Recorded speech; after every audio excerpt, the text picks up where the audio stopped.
It says we're live. Let me double check. Oh, let me open it on my phone. Sure. Sometimes there might be What is double that? sound, so let me know if you hear yourself. Oh, okay. All right, I think we got it. All right, Live. very good. All right, I'm amazed that I'm always amazed when anyone wants to listen to my stuff live. So I just huge thanks to everyone who's here already. I'll just jump right into it because today's guest is really interesting. Alejandro Mirabal is the creator, lead artist, and I'm sure he can introduce himself better than I can, of a book called Long Harbor, which I'm sure everyone here has heard about. You must look him up. He's an amazing artist, and he's lived all around the world, and he's got, I'm sure, a million interesting stories to tell.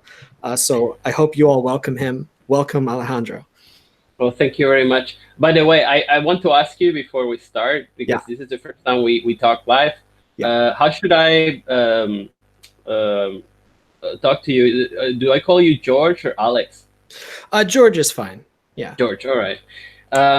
Yeah, well, I'm Alejandro Mirabal, and I've been an illustrator for a long time already, probably around uh, 8 years, and just now I'm starting to get into comics, and my latest project that already got funded on Indiegogo is called Long Harbor, like George said, and right now it's still in demand. So if you guys want to check it out, please go ahead after after this.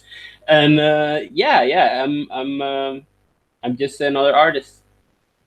Wow. Everyone, I'm sure, is already familiar with your stuff, but it's really, I was so unbelievably impressed when I saw it. And it was shocking to me that I had not heard of you before that. But I guess we can get into how you started with illustration. You mentioned that you were not initially a comics artist, you were an illustrator. Yes. So art came into my no, actually no. I grew up drawing, probably like every artist here, um, but really going for an art career. Um, it started on high school, and Mhm. it was I discovered digital art. There was this website called conceptart.org.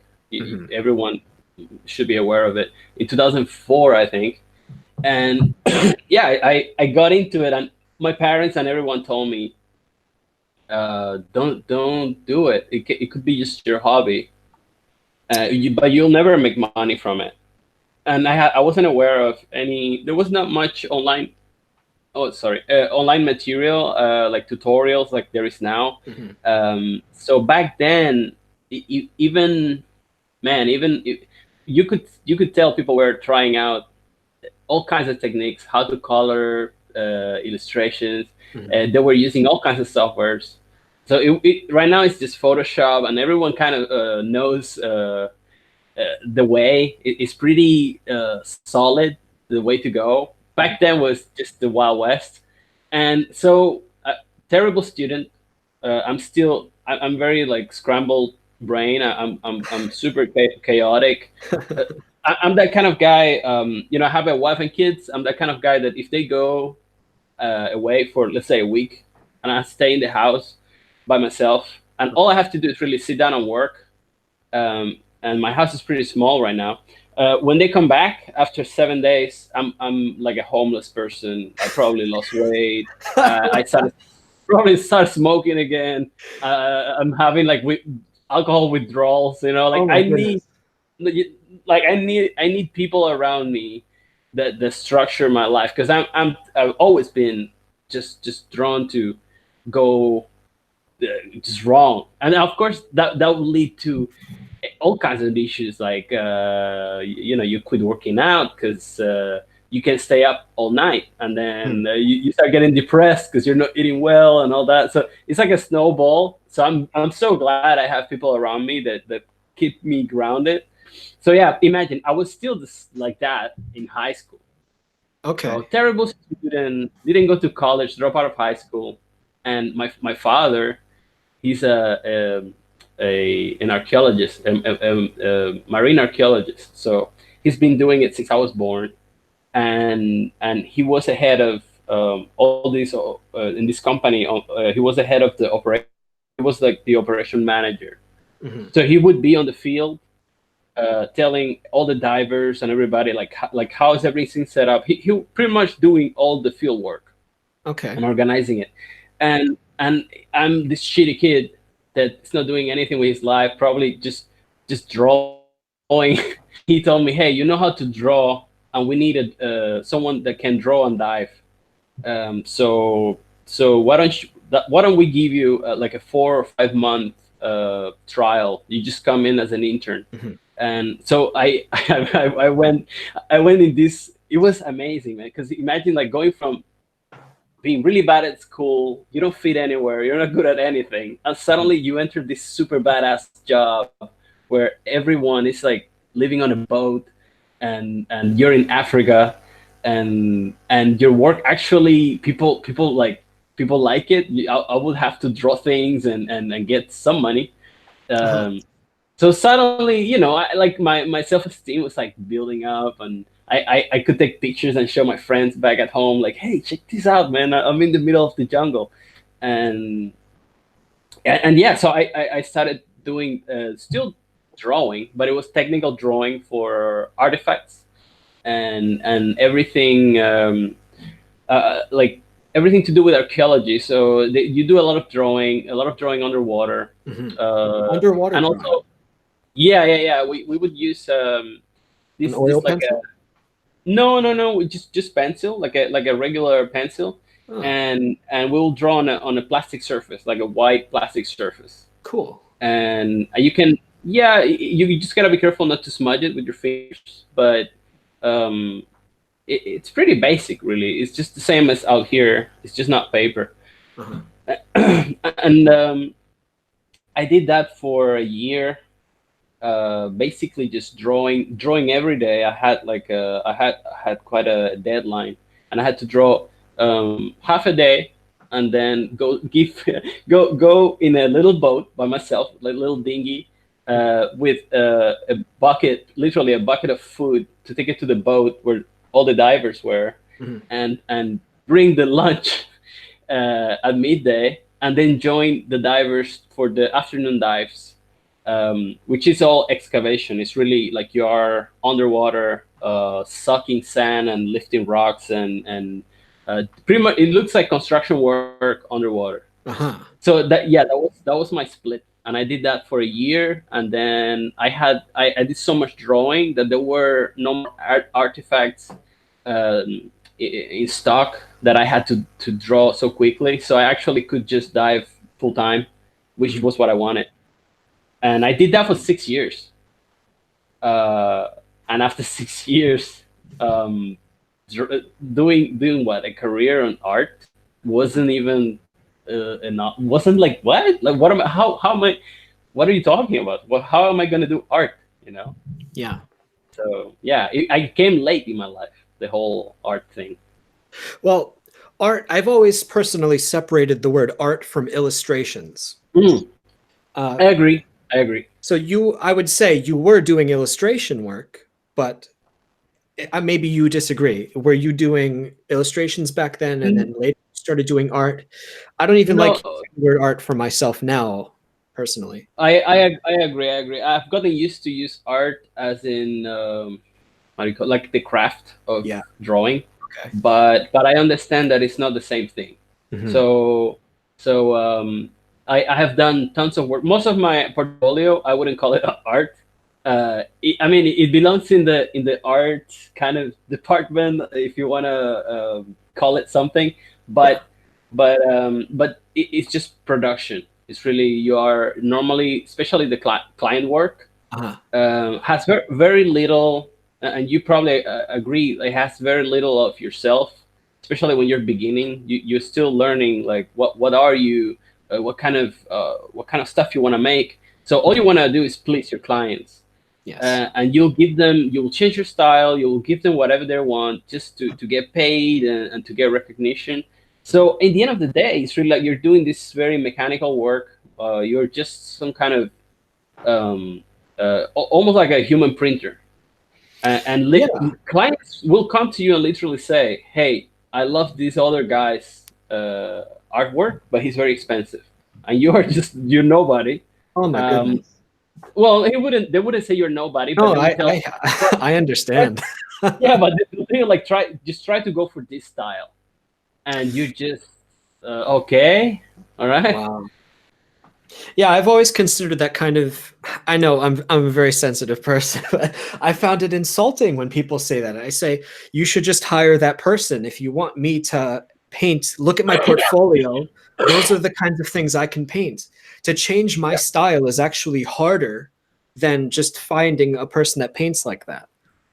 Yes, I did. I discovered that I could say no after a while. So Yeah, when I met in the beginning, I was still a diver. I say the word imagine a lot, sorry. and it sounds stupid. Um, I was still a diver when I got to Indonesia. This is 8 years ago, and my wife saw my little drawings that I was doing on my laptop, and she's like, "Oh, this is cool. You should still, I don't know, get a studio work, a studio job." So I printed all my little drawings that was all kinds of styles that were like cartoony, more realistic, more horror. I printed them and put them together in pages, almost like a little magazine, Yeah. and that's what I thought a portfolio was like. So I even made a cover for it, yeah, I was making like my little own magazine, just displaying my work, and I and I went to the studio in Jakarta in Indonesia. It's called Caravan Studio. They're amazing, super hardworking. They're really cool. I have nothing bad to say about them, but the standards in Indonesia for they do professional work for movies and everything, but uh, you get paid very little here, especially back then when the studio was very small. So I started working probably for like $400 a month, in a good month when I did some extra hours. So I would get $400 a month, but the work I was doing, I would have to do like a tabletop card game, Uh, um, uh, tabletop game card in 3 days, like a full illustration in 3 days. mhm. So I worked with them for 6 months, and it was crazy and it was great because there were so many good artists that later I can tell you who comes from that studio. It's Sure. really, really, really good artists. Um, and they taught me like, hey, use layers, or your pen has sensitivity, right? Oh, okay. So you didn't even know that stuff. I didn't know that stuff. I was really out of a boat Yeah. straight to that thing, and it was just a hobby, something I would just do on the side, and Oh. suddenly I have clients, and I don't know how to use the tools, and they taught Mhm. me everything. And later I discovered that freelancing was, even in a bad freelancing month, Mhm. I would get paid better than in the studio. Yeah. So yeah, as soon as I learned that there was like an industry out there, I was back then listening to these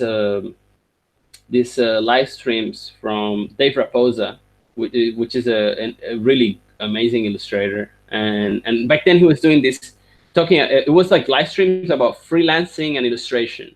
So you had everything you needed to know about doing freelance illustration. The So I got business. into that.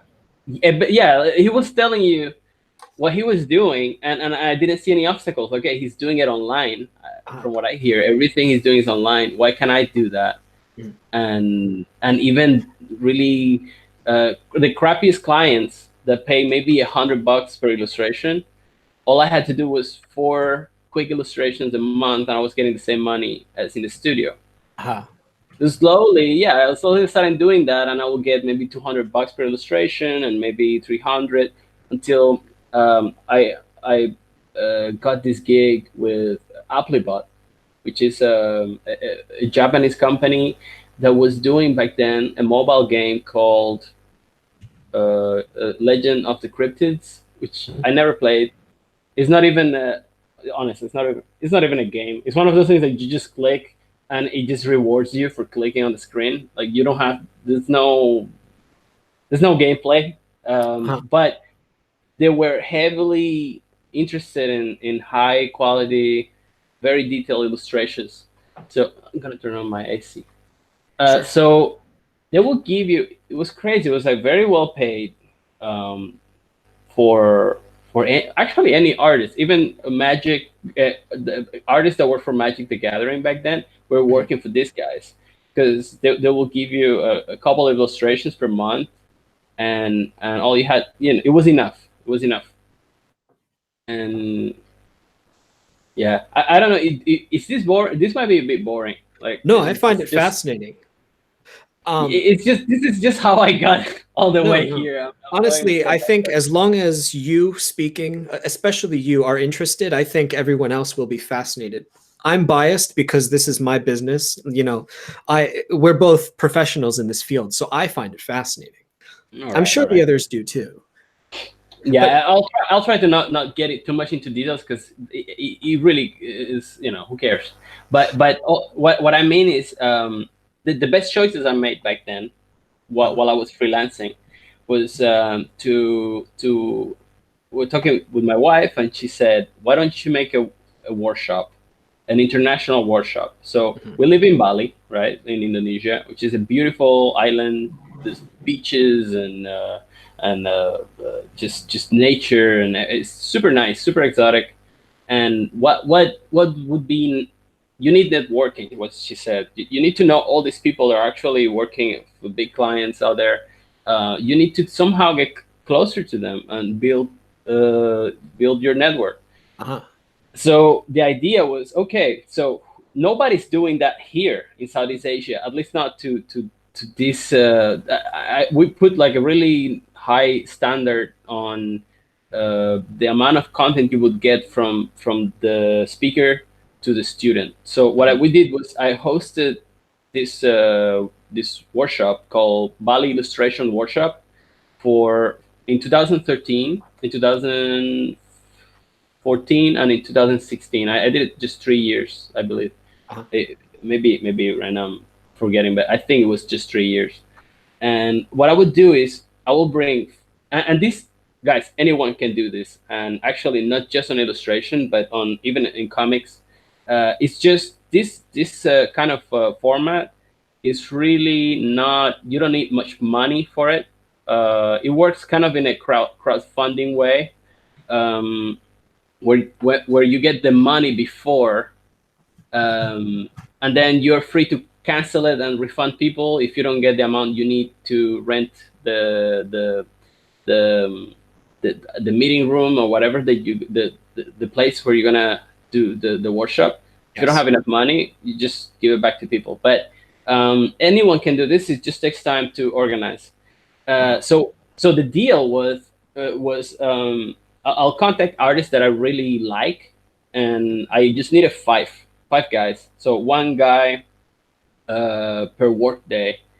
So from Monday to Friday, you'll get a different artist every day as a student, and you will have a full day class with the guy in a classroom of 20 people from 9 a.m.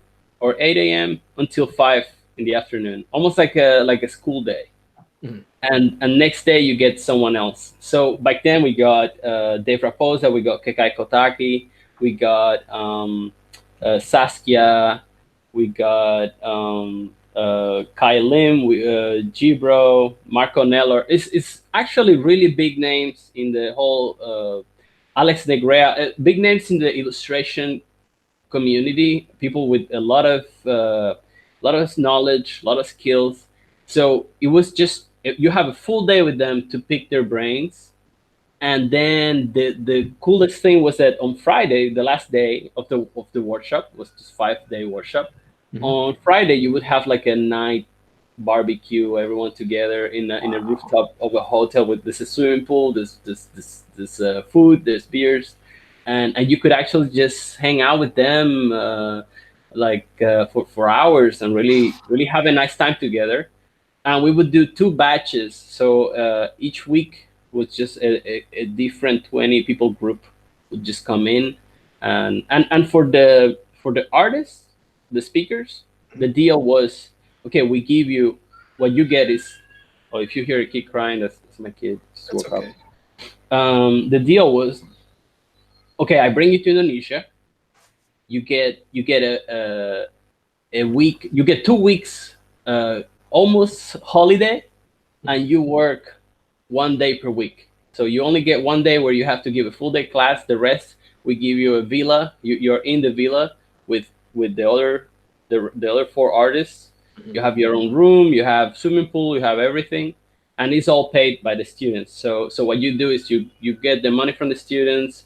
You put it apart just to rent a nice villa for the speakers to stay, and for the meeting room, for the venue. That's And amazing.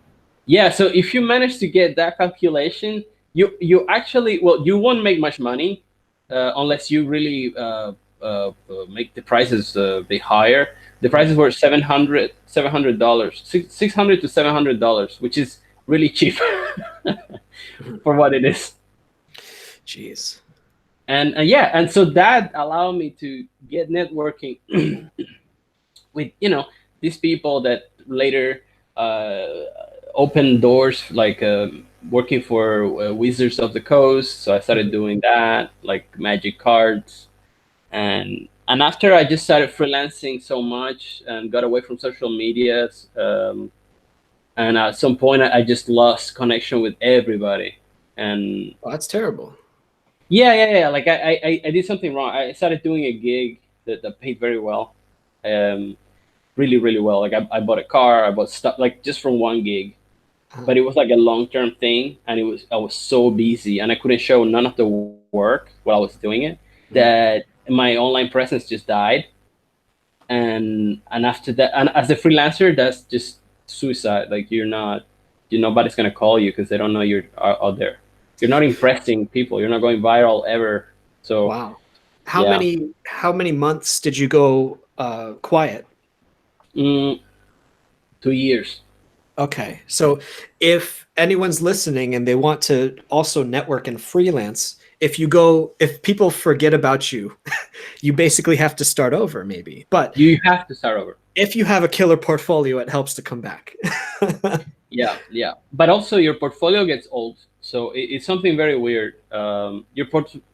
New images, Uh-huh. they blow up, and you're like, whoa, okay, people love it. You get all these comments, all this energy, all these emails, Mhm. and you would think, well, not everyone saw it.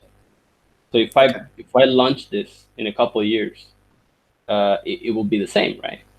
Somehow that doesn't happen. Your work always has to get better, and somehow dated work, stuff that you did 2 years ago, somehow it shows it, or people seen it somewhere, Uh-huh.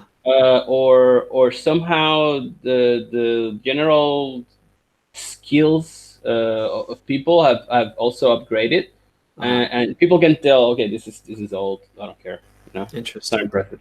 I think that's my theory, because I have no idea. Like, stuff that worked back then doesn't work now. Hmm. You have to make new stuff. It's hard to say. I've always said for really, let's say people who really love art and illustration, they notice trends and things changing. But then I'll show a piece of art or an illustration to my wife, let's say, and she's not really an artist, but she likes art. And Hmm. she'll say, "Oh, that looks really good." And I'll say, "No, I hate it. I need to get rid of it." Hmm. So I think I struggle with this issue of I sort of have such high standards for myself because there's so many artists that they're better than me. I know they're better than me, and I'll never be as good as them. Like it's not Yeah. in literally, but I'm always trying to do better. Yeah, So I totally agree with you. yeah, But don't you think there should be some kind of balance? Because you already know you're very tough on yourself, and I am the same with myself. yeah, So taking a little bit of your wife's opinion, uh, right? And for example, I've been on Twitter lately, very active, just because I have all these folders full of crap. that I haven't shown. Yeah. And Twitter is, I'm new on Twitter, so I'm just okay. I haven't posted this before. This is all a new crowd that haven't shown them my old work. So Yeah. I'm posting old work that I hate all of it. All of it. I'm like, this is all so dated, and I see all the mistakes, and I'm posting them and kind of Mhm. regretting at the same time.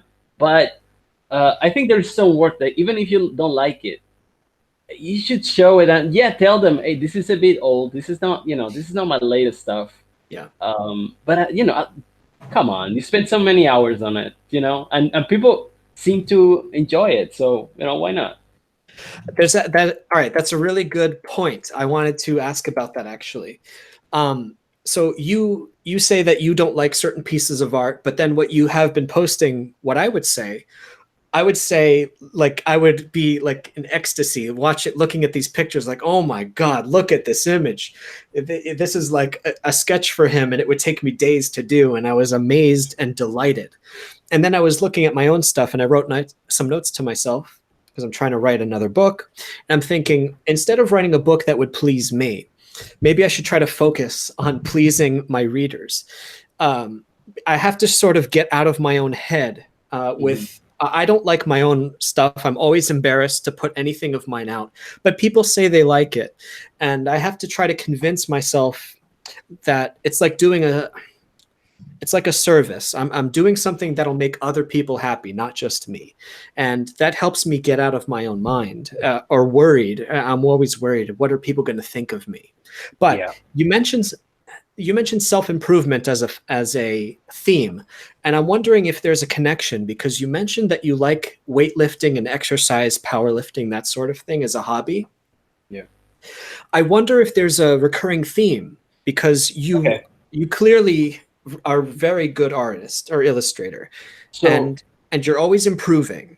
Do you think there's a connection with the de- exercise and you're never definitely. happy with your current state? You're always trying to get better. So definitely, is actually not just exercise. It's any and this is a thing that has to do also with personality. Uh-huh.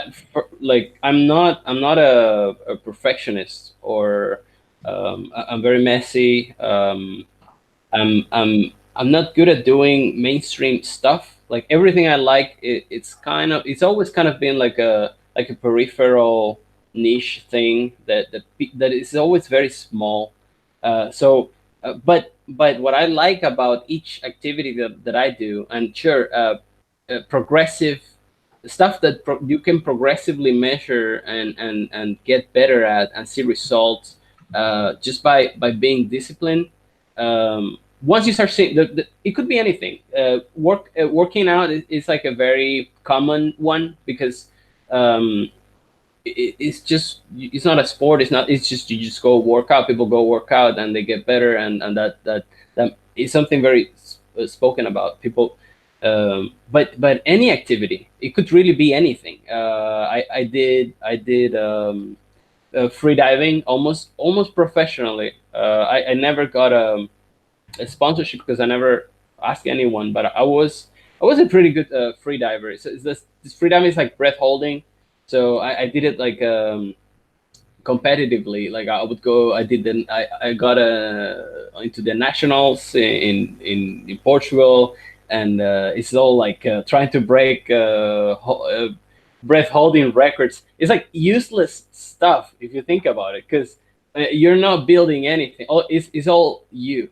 But Mhm. what was so important and what connected everyone in each one of these activities, like whether it's rock climbing or free diving or art or sorry, let's not say art anymore, illustration or comic books, Yeah. is that it is in the end of it, like, but in the end really is not how good you get, but the journey of improving and it sounds cheesy, but I agree. um but yeah, like in each one of us, it doesn't matter what level you are, there's always someone better than us. Mhm. So um, I don't care if you're a beginner, and I probably would. If you're a beginner, I'll probably be a bit jealous because you can improve so much in that first few years. Mhm. and then it kind of it's harder to see improvement later because you also Mhm. get older and you have all this knowledge in your mind. You're trying to put it together, but um, yeah, we are all just trying to get better and all Uh-huh. trying to show the best that we have.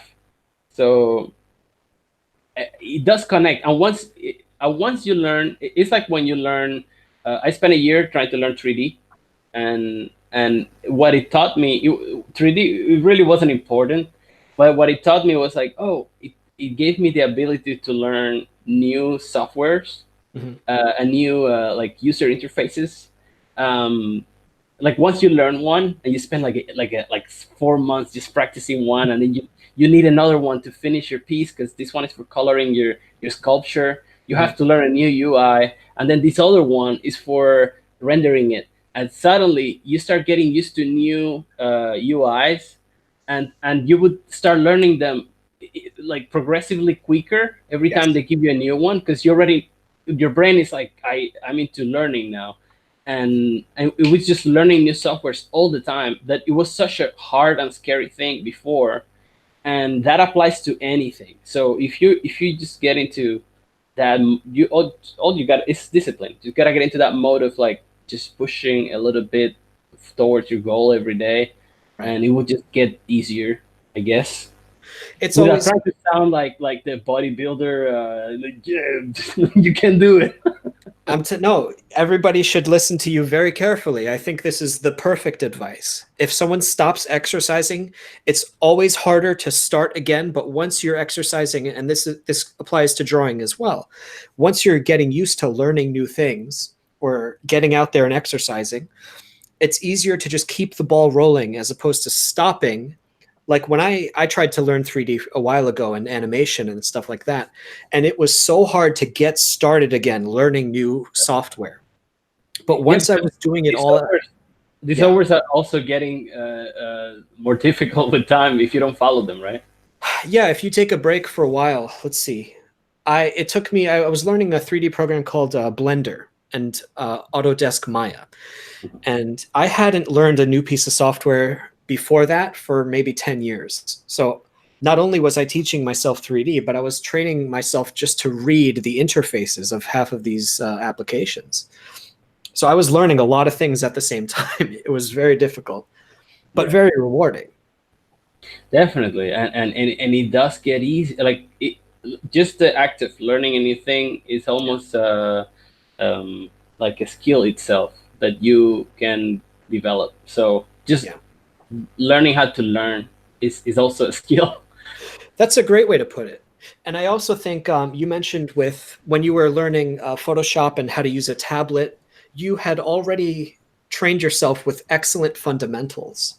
I used to teach art or drawing. And one of the most important things I would say to people is never draw from a piece of paper. If you're looking at reference in front of you, never Mhm. draw from a screen or never draw from something flat. Always try to draw something from 3D that's in front of you. Exactly.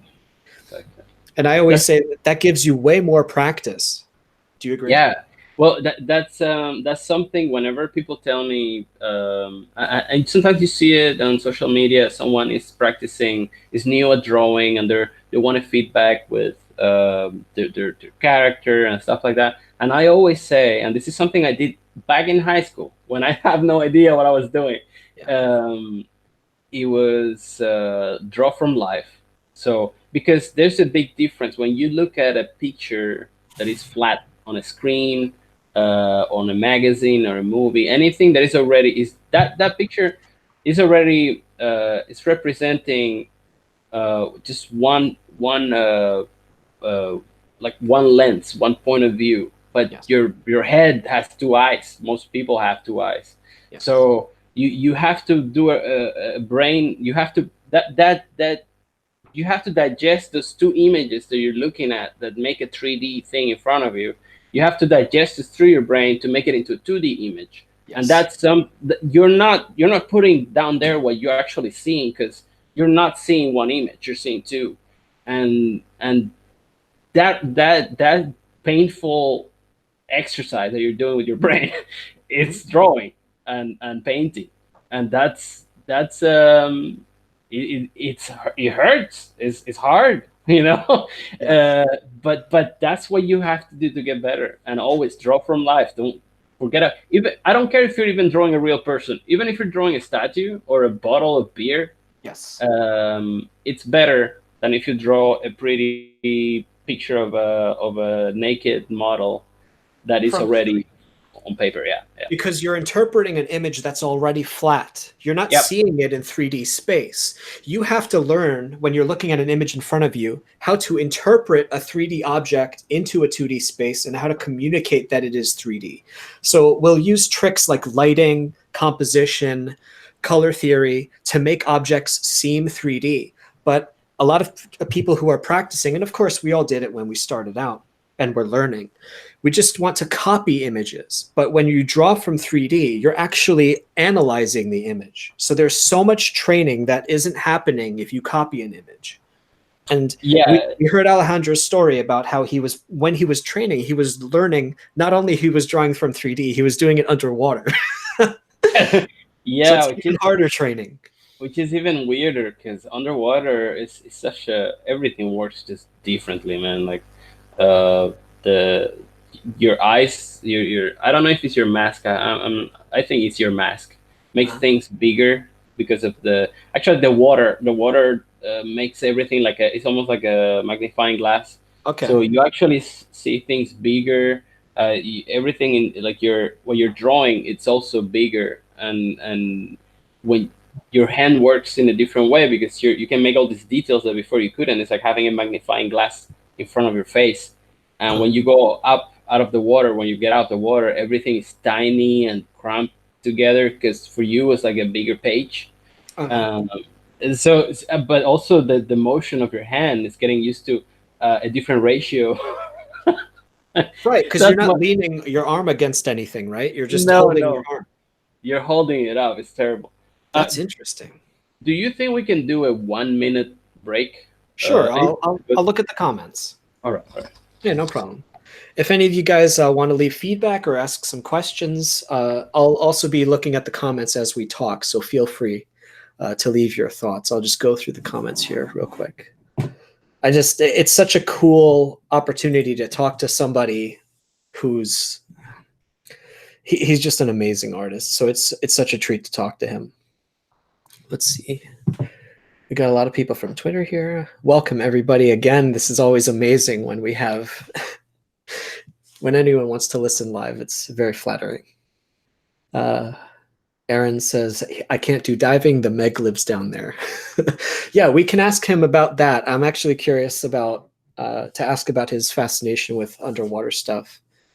And of course, how it inspires his, if anyone's seen his monster artwork, if you go to his Twitter, he does a lot of monster stuff, and that's really cool. We got Brad Ashworth here. Welcome, Brad, of course, who does maybe I'll get Brad on. I think he extended his book or the deadline for his book, so maybe I'll get Brad on one of these days. Let's see. Going down the list here for the comments. Yeah, lots of just hi, how are you? All that stuff. Okay. I'm back. That's all right. I was talking to myself. No problem.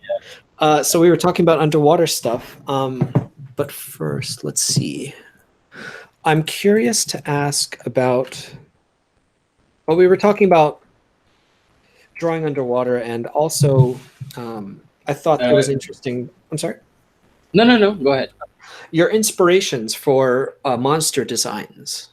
They have that aquatic feel, of course, and then everyone knows that you seem to have a love for Lovecraft, whose monster designs I think originated from it. It came from the deep, that sort of thing. So what would you say inspired you first, or did it all inspire each other to sort of say your designs have this certain underwater flavor, but you also love Lovecraft? Is it a chicken or the egg kind of thing? What do you like about it? Lovecraft came later. Okay. I was already doing art. No, I was already doing illustration. when I learn about Lovecraft, I'm not super read. I don't go around reading everything. I'm just now learning how to use the internet, guys. So yeah, and I never read Lovecraft. I was reading Edgar Allan Poe back then, and this thing that made me start really drawing monsters was my trauma when I was a kid. My parents let me see Alien and Aliens pretty early, and Leviathan was they all came in the 80s, I think. And well, no, Alien is from the 70s something. And that I was a kid and I was drawing xenomorphs and trying to mix them with raptors from Jurassic Park because I thought, okay, the design it mixes very well. I was trying to do that, and so I was basically doing concept art. It was just I would only have access to a computer to play video games on weekends. So, but I was obsessed with Doom and Quake. So I would spend the rest of my weekday in school. This is like fifth grade. Now, did you say this was in Cuba? This is in Cuba. This is in Cuba. I would be just drawing the guns and trying to turn them around on the paper, like trying to figure out how they work. Because I was so obsessed with the gameplay. I wanted to play it again on Saturday. So the rest of the week, I would just draw the characters, and that's how I started the whole love for designing, the love for design, and the creature design came later, because before I just didn't know it was a thing. And but actually, what I thought it was my dream job would have been probably sculpting practical effects for movies, like all the creatures and the costumes and all that stuff. That was like, that's not a job, guys. That's way too fun, that's what I wanted to do. Yeah. And we never knew that adults did that. No, that's crazy. Like, what kind of only job? Kids play video games, never mind that adults make them. Yeah. Man, I had the same problem growing up. Some of my teachers, and definitely my parents, they would see me drawing monsters and stuff. Like you mentioned Doom, I would do giant collages of all the monsters in Doom shooting and killing each other, and everybody thought there was something wrong with me. Yeah. Like, why do you only draw violent stuff? I say, I don't know. I think it's cool.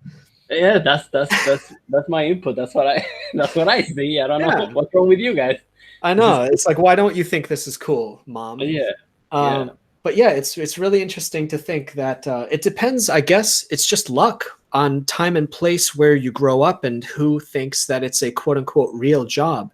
Like nowadays, I think schools are preparing students more for like 3D and animation and film effects and that sort of thing. But I don't know when you grew up, but I grew up in the 90s. And of course in New Jersey, so it's a different culture, I'm sure.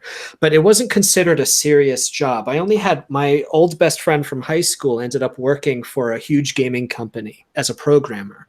But he went to a school for that. And I didn't know that there were schools for game art. I would have loved to do that, but I didn't know. So I ended up doing cartooning, and then I actually dropped out of art school. Oh, okay. Did you have a similar... Yeah, well, I drop out from everything. Okay. Yeah, but it's not from a lack of passion. No. It was because I had too much passion for something else that wasn't school. Yeah, I don't like being told what to do. No, and I believe there's gotta be some better way to channel that energy that kids have in the education system. I'm sure there's gotta be like a more organic way to, like, okay, this kid needs to go right now to study this thing because he can't stop doing it. And you can tell they're passionate about it. Yeah. There's gotta be a way, I'm sure. I mean, because if I look at it like pragmatically, I lost a bunch of years that I could have been just doing that and get really good at that. Because I was busy trying to figure out chemistry, which is, it's fine. It's whatever. You gotta do it. But and also, like, I've been having this thought on just the need to create is Yeah. becoming, in my mind, it's becoming harder to get bored. So I grew up when I grew up in the, well, I also grew up in the 90s. I was born in 85. So yeah, by the Oh, time I was 5, I was already in the 90s, trying, like, playing with toys and stuff. I was already deep in the 90s. okay. And We're the same age then. yeah, but the thing is, like, Cuba is always so behind that I always feel like an 80s kid, because everything I consumed was was fully 80s. It was like really behind. And Okay. if you ask me, like, my television set was black and white, made of wood. It's like a you had to wait 5 minutes for it to warm up every time you turn on the TV. Wow. Yeah, like that. That's that's not 80s. That's probably, I don't know. Yeah, Six, maybe. My grandpa yeah, had one of those in the basement. yeah, exactly. Like that was common in my day to day thing. So Okay.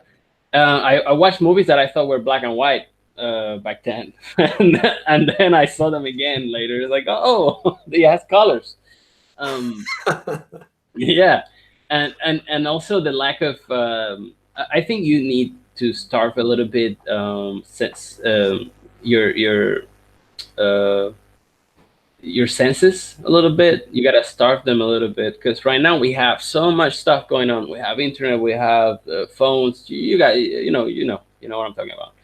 We just have entertainment, pure entertainment available all the time, and it even affects me nowadays. Like the need to create something because I'm a bit bored and I want to, like, come up with this cool idea is becoming harder, because I can just sit down and play a game, and forget about the world for 5 hours if I want.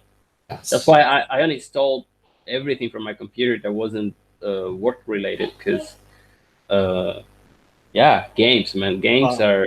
are the enemy right now. That really speaks to me. And I would definitely echo that sentiment to everybody listening.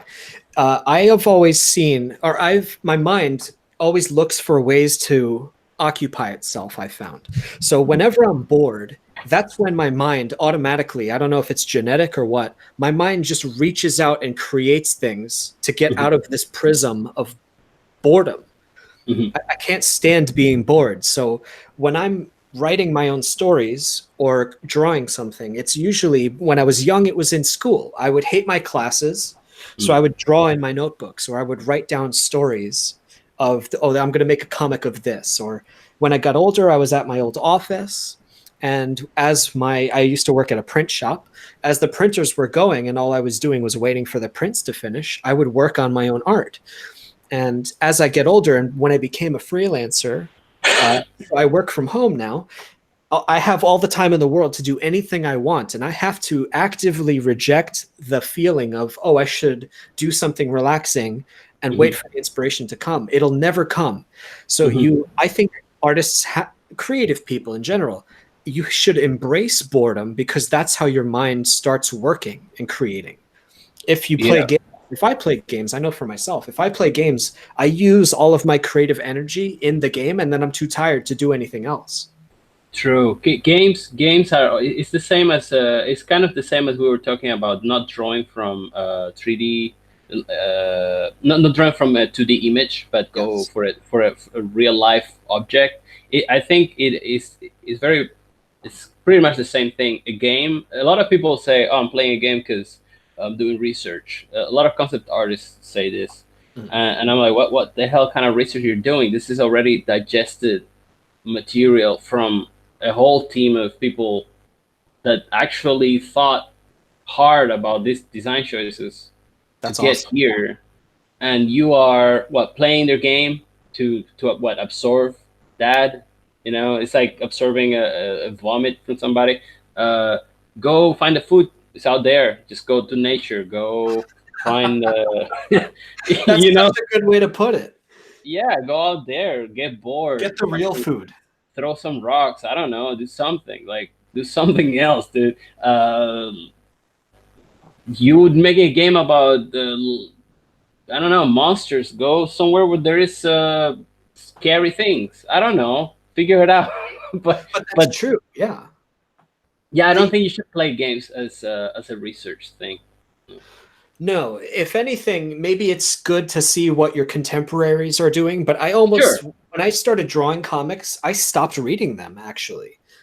I find Mm, them kind of upsetting. Be- really? yeah, because when I have to generate, let's say I like comics for the stories. So I want to read and experience stories in my own life. I'm not going to, if I'm reading a story about a samurai, that makes me want to write a story about a samurai. But I can't do that because I don't know anything about that life.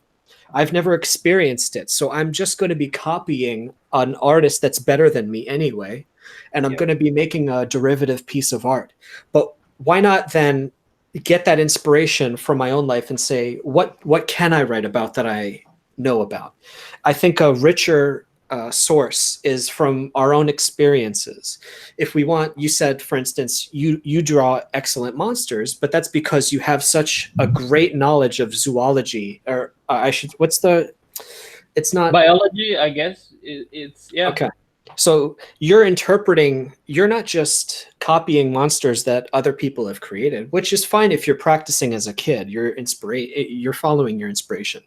But the source of these things is not just even the animals. You're exploring your own fears. What makes you afraid? Teeth. Well, I'm going to draw a monster with a million teeth. And oh Mhm. man, I would hate to be bitten by this thing. So even your composition and color choices are inspired not from someone else's work, but from Well, your own deepest fears, and you communicate that through your piece. you can draw. You can draw. What is it called? Inspiration from. Actually, you should. I think instead of getting inspired by other people's artwork or other create, like the last thing I want to do, and it happens because it happens once. That's why I don't look too much at artwork when I'm working on Long Harbor right now. I do it some other times when I'm not producing anything, but I try not to go crazy with these artists that I know I love. That I'm like, oh my god, that style is so crazy. Like my brain right away wants to do that and compare it to my own thing, and it's like, oh, this is so much better. Why don't you do this little thing? And uh, yeah, I think you gotta draw inspiration from your life experiences. And if you're a young person, maybe you haven't had anything that you think is crazy.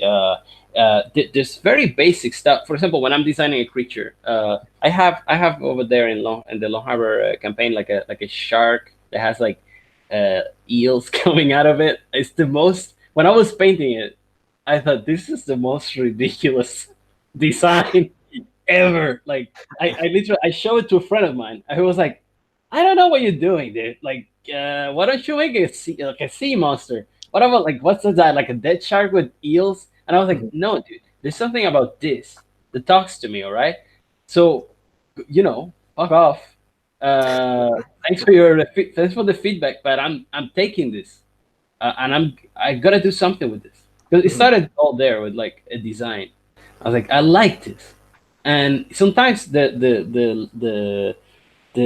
a very thin line between something that is very stupid looking, ridiculous design, or terrifying, or interesting, or something that catches your eye. You just wanna watch it, look at it, Yes. and if you look at I don't know games and movies, they have great creature designs that if once you're drawing them and you don't see them on screen, but once you're drawing them, maybe just like a flat drawing of them, like something very uh, bland and like just a bold drawing of it, a xenomorph or a what was this? Most creatures on what is it called? Uh, Dark Souls, Mhm. or some of these designs. If you look at them, just put the guy standing up. The head makes no sense. They put like a statue head on something else's body. It just is not supposed to be. Doesn't It's not your scary monster. Uh-huh. But when you put sometimes when you mix a couple things together that shouldn't be together and shouldn't be doing that, that's the scariest thing. Yeah, it almost, have you heard of the uncanny valley? Oh yeah, yeah, yeah. It almost puts your brain there. Like Mhm. this looks normal and this other thing looks normal, but when they're together, your brain is extra scared because it's not supposed to be like that. Exactly. So it puts you almost in an existential crisis. Your brain is not only afraid of it, but it doesn't know why it's afraid. So it's trying to process it even more, which may be why that's why the xenomorphs, especially when we were younger, we don't understand what we're looking at. But Exactly. if you listen to interviews of H.R. Giger, he talks about what did he call it? Cyber organic. I can't remember what he called his artwork from the Uh, Necronomicon. like biomechanical. Biomechanical, yes. And he combined all of these things that I guess he did a lot of drugs, but also he said these things would haunt him in his nightmares, and he didn't understand it, so he had to draw them so that he could just get them out of his head. Yeah, that's a good point. Look, I'm super obsessed with sleep paralysis. The concept of sleep paralysis and the few experiences I've had with it have Uh-huh. marked me for life, more than any drug I've ever taken or any. It's just more than any nightmare too, because they happen when you're half awake. And have you ever had sleep paralysis? Have you ever experienced it? No, but I have heard a lot about it. Okay, okay. So you can, if you heard about it, you can tell that it sounds pretty intense, right? Mhm. Yes. Because whatever you're seeing, whatever your brain comes up with, it's there in front of you. It's like virtual reality on steroids. It's there in front of you, Are and your it's eyes just, open? are your eyes are open because Okay. um, so you wake up. The whole thing is that you actually wake up and your brain is on some stage of the REM sleep whatever, Yes. and at that point your brain has this chemical that paralyzes you, Oh. so you don't act up your own nightmares. Let's say you're running, so you don't start running on the bed, so your body is actually paralyzed when you're dreaming, and but imagine that then you wake up and you still have that chemical on you. So Okay. you only can open your eyes. Mostly happens when you're sleeping with your back towards the bed, you're looking forward, Uh, looking upwards, right? yeah. Um, for some reason, when you're laying on your side, it really doesn't happen. Um, and so you the problem is that you open your eyes and your brain is still in this stage where it's trying to identify shapes around you, and normally the room is dark. Oh, it can happen also during the day, but your brain is trying to figure out any little shadow, any little shape. It's trying to anthropomorphize it. And the crazy thing is that a lot of people see kind of the same stuff. And I'm not, I'm not religious. I'm not super into, like, I don't believe in ghosts, stuff like that. But it's amazing that all of us kind of see the same stuff. See a guy with a hat, like a really tall guy with like red eyes, Huh. and you'll normally see like a black cat standing, or an old lady sitting on your chest and kind of trying to choke you. And I had all of this when I was a kid. Huh. I saw them all, and later in my teenage years, I saw it again, and it's amazing. It's like it's something so crazy about it that it really affects my art. To me, sleep paralysis is a big inspiration for all my work. But underneath sleep paralysis, you're most interested in fear? Yes, definitely, yeah. Okay. Because I'm scared of things. I grew up. I was always like I'm not a huge guy. When I was a kid, I was very weak, weak kid, always sick, not very outdoorsy. My For some reason my mom like overprotected me, I guess, Mhm. and I was super afraid of the dark and my house, and I don't know. I was in like a constant state of fear, and but that has to come from probably like family issues and stuff like that, like parents divorcing, all that crazy stuff affects the kids Yeah. very early, and you're always terrified. Mhm. And and and yeah, like when people say, "Oh, I love my childhood, it was so cool," when I think of my childhood, it was all nightmares, and seeing things while I was awake in bed, and I have some of this stuff is just in my brain like this. I had this teddy bear that was supposed to be just a toy, and he, when I had sleep paralysis, I normally see the teddy bear like coming at me very slowly in the bed and stuff like that, or walking around the bed. It was crazy, man. so but in the end of the day, like the only way I see I conquer those fears and I explore them because they're there, is by, I guess, trying to create something, make people scared yourself, I guess. I don't know. I've always had the theory that, well, they say art. Uh, okay, so any kind of art is communicated through what's called a medium, and I think a lot of us consider the word medium as paper, canvas, musical instruments. But I hear the word medium as in like how psychics, they call themselves a psychic medium. That's right. So they're connecting a normal person to the spiritual world. And it sounds cheesy, but I think as creators, we are the mediums communicating what's in our mind. Like I see art as a shared dream, stories. So I can say I had a sleep paralysis story and I just want to share that story with other people. I want you to experience the dream that I had. So I'm going to use this medium, maybe comics, maybe music, who knows. I'm That's going to very share it cool. with you. That's very cool, man. Yeah. And what's cool, I think it's interesting that even if you're let's say not practiced very much, you might not even be a great artist, but you can still tell that story. It Yeah. doesn't take a lot of skill. I actually have found more pleasure in real deep stories that have meaning than, let's say, a really polished, everybody here knows about how lots of people don't like Star Wars, but it's a very polished, expertly crafted piece of art, but it has no meaning. Hmm.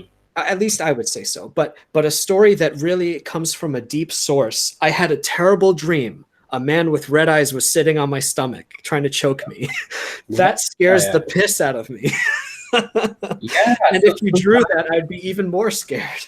yeah, sometimes something, it's just, you know it's just the, I guess, the thing that I chase always, in my work, is communication. Basically, is I'm Mhm. trying to show you what's in my brain, like what I'm thinking.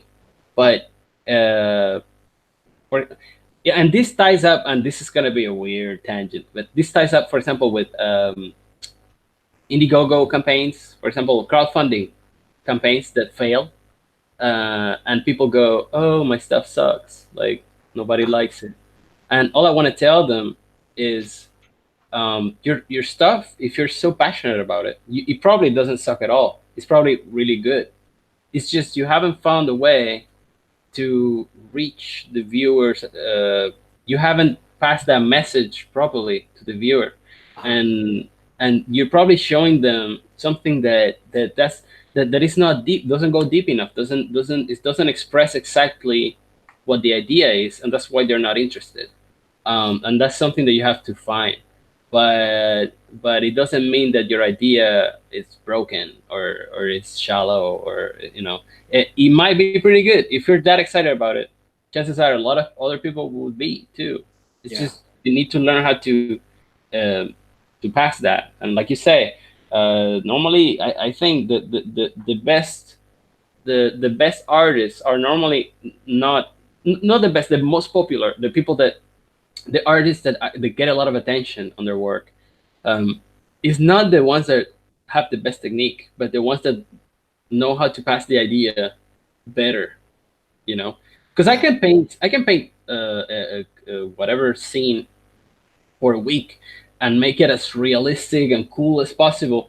If the idea is not there, if it's just a shallow image, people just look at it for less than a second, and just swipe, just go pass by. Like it needs, but if it's something that, if you manage to touch into that, to tap into that, like, and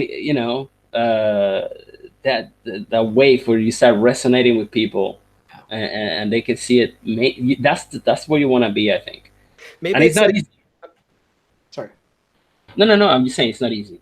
No, it can be a great idea, like you say. I think art is it's like a back and forth. We talked about the medium being the thing that's shared between the creator and the audience, but really an audience member, a single audience member, it's maybe like a game of tennis. I have my book or my idea. I'm going to serve you the ball. And if the ball seems interesting, you'll hit the ball back, and now we'll have a game going back and forth. Mhm. But it's my job as the creator to make you interested in hitting the ball back because I can tell you we're going to have a good game. I can promise you. Exactly, and that's where it comes. You gotta you gotta gather all the knowledge that you can on how to grab the viewer's attention, and that's not just in painting or comics, or it's in everything, music, movies, everything. And there is a whole science about this, that we can all learn. It's out there, the information that how to grab viewers attention in a movie. You can a lot of it you can apply it to whatever you're doing. Mhm. And you got to use those tools because look, nowadays you go online, is millions of images just flooding, a lot of artists, everybody wants to get noticed, everyone wants to get the gig, and the gig is really your eyes, like everybody wants your attention, just follow me, I have something for you, just come this way. And and and it's on you to make them stop for a second and be like, oh, what is this? Oh, I like this. Oh, that's cool. Is there more? How do you get there? It's the whole science behind it. That's fascinating. That does touch on other things that I wanted to ask you. Are we okay with time though? Because I want to keep I'm good. asking, but if you're tired, No. I'm fine. I'm fine. It's up to you. I love this. I'm having the time of my life. I just want to make sure you're Awesome. not I'm tired. having a great time. I'm having a great time. All right, beautiful. Well, all right. So we talked about basically what we're talking about is marketing. We Mm. we as creators can spend a lot of time. You spent 8 years as 8+ years Mhm. practicing, getting really good at drawing and painting. But a whole other skill that we never developed at that time was marketing, communication, building networks. Um, what's your read? Because you live, I don't know if a lot of people who are listening to us, maybe they're from America like I am, or from English speaking countries, let's say England, that sort of thing, Canada. What's your read on the landscape of networking, indie comics, how it relates Okay. to what you want to happen with your book and your future career? Well, okay. So that's the whole marketing yourself thing, and the importance of it is something that I have discovered again, because it's something that I used to kind of give for granted. You just show your work, people like it, they'll follow you, and you're just nice to people, and things just think good things will happen. And that's not true. Sometimes you try your hardest, and just the whole, you lose the mojo, things just go away from you.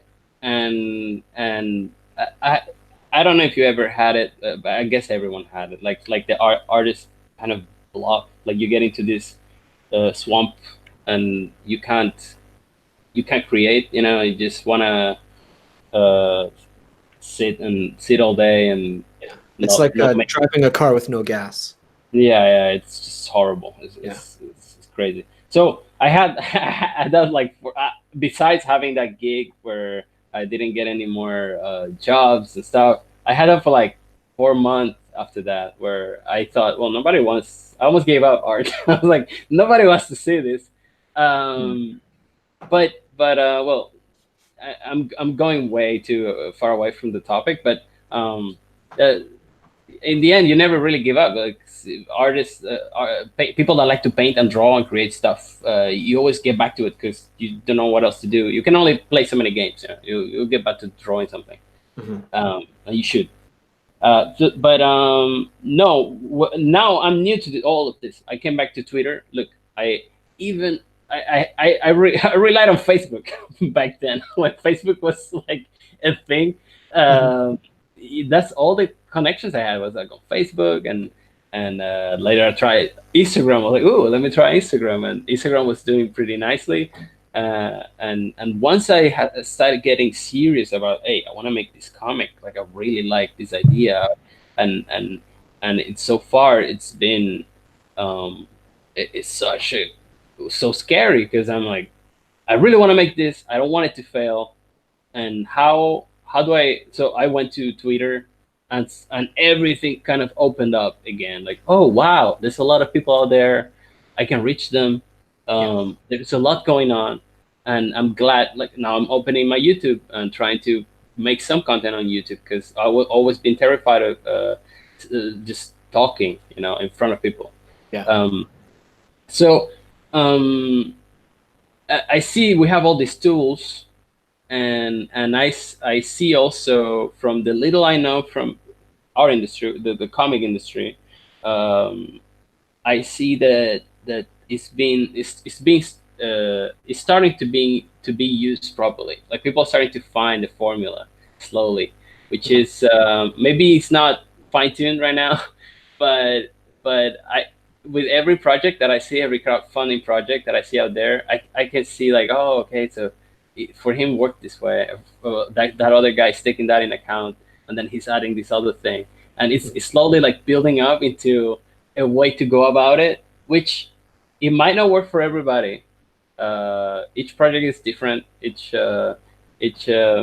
person has different. They reach different people. So the same thing obviously is not gonna work. So it's really up. I guess it's really up to you to put your finger on the, to keep your finger on the vein. Like, know exactly, or try to know, be sensitive. Like, see, okay, what's working, what's not working, listen to the feedback when there is feedback. Because the worst is when there is no feedback. Come on, at least tell Yes. me it sucks. Like, no. So Yeah, they say a good, even bad publicity is still good publicity. The fact that people are speaking about you means that you occupy a space in their mind. mhm, If they don't know that you exist, you can be a really good artist. I mean, I've always been whining about that my whole career. I'm not very loud. I don't like fighting. I don't like getting into drama. yeah. But the few times that my career has grown, unfortunately, it's when drama happens to me. And I hate that, but whatever, that just seems to be the way it is. But Well, drama is great, right? Like, not when it happens to you, yeah. but tell me, even if you're not a facetious, like, person, like, you don't want bad things for others, right? Yes. But drama, it makes you click, like, oh, what's going on? Why? Let me see. Oh, okay, I'm on this guy's side. I'm on the other guy's side, Yeah. and yeah, it's very easy. There's probably a science to it where I'm sure it is a science where people spend all their time learning about marketing, where somebody, like even celebrities, will get photographs taken of them doing something stupid. And then everyone's talking about this person. And oh, by the way, they have a new movie coming out. Yeah. So maybe there is engineering behind this. Oh, Um, like the Kanye thing seems to be kind of, on that note. Yeah, like, he suddenly came out with the MAGA hat, and everyone was so surprised, like, what the yeah. hell? And I was like, oh, and then he's bringing up he's coming out with a new album. It was like the timing was so good. No, it's Yeah, too perfect. I think there are people whose, let's say we want to be great illustrators and we spend decades doing it. Other people spend decades doing marketing, and that's their expertise. They know how the science works of getting people to notice certain projects and maybe not notice other projects. yeah, and I would say, like, because the tendency then, is to get jealous. I've seen it with myself. Like, I, Sure. I would be like, man, I'm just struggling to make good art and to get better as an artist, and then you see some guy is making, some internet polls, just stuff every day, just posting articles and doing stuff, and you're like, well, I guess you're not working, but he's just gathering a huge audience, Yeah. and now he's selling his product, and you're like, nobody follows you because nobody knows you. It's easy to just fall into that, but you gotta learn from those dudes. You gotta you gotta be like, all right, let me grab some of that too. Like I need to learn that. It's kind, it feels kind of nasty, but it's nothing wrong with it. If you want to survive in this business, you gotta put yourself out there, I guess. Well, there's always, let's say before the internet came out hundreds of years ago, I try to think of the Impressionists. Um, Before they were famous, there was something in Paris called the Salon. I think it was pronounced that way, the Salon, Hmm. where a lot of traditional artists were putting up their work in a sort of museum, open house kind of, oh, come and look at this great traditional art. And there was a clique. And the Impressionists were not considered real painters at that time. So what they did was a lot like what's happening in comics now. They created a parallel industry where they said, Mm, well, you know what? We're going to get all our artists together and we're just going to display our art next door or something. that's And very all interesting. and Impressionism blew up. And Yeah, in yeah. some ways it was coincidental with the postmodern or the modernist movements. It was getting very close to that time period where everyone just wanted to change the way the old world was. And maybe I think it went too far afterwards, but Yeah. everyone can agree that impressionist art is very nice. Oh yeah, even like you can see it on let's say Craig Mullins. Are you aware of his work, Craig No, I'll Mullins? look it up. It's an illustrator. It's one of the first digital artists to really make it big, that to make a wave. Like this guy was using digital art, digital tools, Huh? to make stuff that looks so so traditional in a way. Like he was using crazy patterns and different brush strokes and stuff. And when you look at it from far away, it looks crazy, amazing, and realistic. But when you look closer, you can't. It's impressionism. It's just he's tricking your brain into thinking Mhm. there is this image when in reality there's just a bunch of crazy scribbles and yeah, I don't know. I'll show you later his Yeah, name, please. I'd Craig like to. Mullet. Um, Um, let's but see. yeah, but so you say that now there is this parallel industry building itself up, which I Yes. I think I'm aware of. At least in comics, right? I would say so. I mean, the internet as an invention, let's say, back in the day, there was just the town square, and you would have to get permission sometimes from Hmm. the people who are, let's say, at the top of the mountain, and they give you space in their. If they have an exhibition hall, they'll put some of your stuff up. But then the Impressionists went outside and painted outside, or they created their own new place where people can get introduced to their work. So the internet can create a lot of different social networks. Hmm. Facebook used to be one. Maybe nowadays it's kind of dying out. Nowadays it's all the actions on Twitter, and I'm sure 5 years from now it'll be somewhere else. But the thing that carries over is the relationships. The the creators who all know each other's names and love each other's work, and then lots of readers can know where to find their creators. It doesn't matter what the platform is. So I've always said comics and Twitter, it's like a nice little campfire where we're all gathering so we can meet each other. But I don't care about the campfire. I care about the relationships. Exactly. Yeah. The campfire is very nice, and the sense of community right now, like it is warm. What's the word? Like comforting. Yeah, Like I feel pretty welcome when I come and show my work, and I see other comic fans gather around and be like, hey, this guy's cool. Hey, uh, show it to this other guy, and hey, can you share it? And like you do feel embraced. Now it's up to us to make these relationships really uh, real, like we're doing now. The fact that we are actually talking, because we could just have, I like your work, man. I just comment and like and share, but I think more people should be doing this. yes. Especially not too long ago, the only times that creators and audiences could interact was at a convention or maybe through the publishers. And to me, it's like there's too many middlemen, but the internet allows us to just talk directly to our customers and our audiences. I don't like the word customer, but Yeah. I don't want other people getting in the way of me talking directly to the people who want to see my stuff or other creators. I don't want to have to just talk to people. When I go to a convention, I only see you once a year. Oh man, how have you been this past year? I could have just called you on the internet, but how are you? Yeah, yeah. So How easy is to just get in touch. The middleman has no place right now, especially in this kind of business where you can be fully the creator of your product, yes, from writing it to painting it to printing it and sending it. Like, yeah, maybe there's like a company that will send the packages for you, but that's about it. All yeah, the rest is just platforms that you're using, and they're all getting paid, but you're the boss, you know? yeah. Publishers also, I don't know if you've had experiences with publishers, but Never, never. okay, for me, the first 10 years of my comics career on and off, I was trying to go through publishers, and I'm a little bitter about having to ask for permission to work on these stories. And my sorry? No, I was gonna say, how was it when you approached them with an idea? Would you just show them what you did, or you just show them what you wanted to make? It was the second one.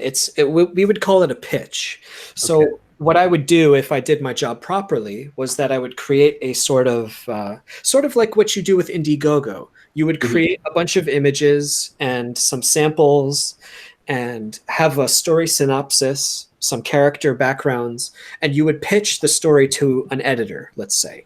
And the editor works for the publisher, but you don't work for the publisher. So the editor's job is to then take your story and maybe mold it so that the publisher, the person who spends the money on the books and paying you, hopefully, that person will want to invest in your story. So the editor's job is actually going to be a little annoying depending on who you are. It annoyed me a lot, where they would try to change my pitch. Oh, it would be more interesting if you changed the story from this to this, or get rid of this character. And then they start changing your story around, but that's their job. That's not a bad thing. They're Yeah. trying to improve it so that you'll sell more copies. But depending on how strict of a creator you are and how much you like your vision, you might not like it that they're changing stuff. So I Well, found yeah, that process frustrating personally. yeah, because it feels like an opportunity to lose, maybe, who knows, some genius idea that might be there, and the editor just doesn't see it. His job is just to make things go through this little hole here, Yeah. and maybe it doesn't fit that hole, but maybe it would be something that changes pop culture or whatever, and this guy will just changes it for you. Well, publishers have a lot of different interests. Like some of them, they have. Do you know the term cash cow? Yeah, I'm aware. All right, so in Japan they had Dragon Ball Z, which was the big one, or Naruto or One Piece. Hmm. Those are the flagship series. They have to keep going because they're the ones that make the real money for the publisher. We're talking like 80-90% of the income of the publisher only comes in through these big series. Okay. But then there are dozens of smaller series which don't make a lot of money, but they need to fill in the content of those magazines. So Mm, you'll get a lot of stories that maybe you haven't heard of, but they're also excellent. okay. So in the comics world, publishers and regular publishing as well, and maybe movies too, they want their big cash cow movies and comics, but then they want to also invest in smaller books and stories. And what that would be called intellectual property. They want to buy intellectual property that they can develop and hopefully find their next cash cow. So as they're really looking at it as an investor, not as an artist. It's good to create art for them. They want artistic stuff that wins awards. That always makes their publisher look really nice. Mm. But those books don't sell that much. But that's True, and I also I get that there has to be a balance between your vision, your artistic vision. I just want to make this for you, like, it's the most genius thing, and you want to be just just show it as pure as you can. Yeah. But you also have to, like you said, you have to give, you're giving a service to the reader.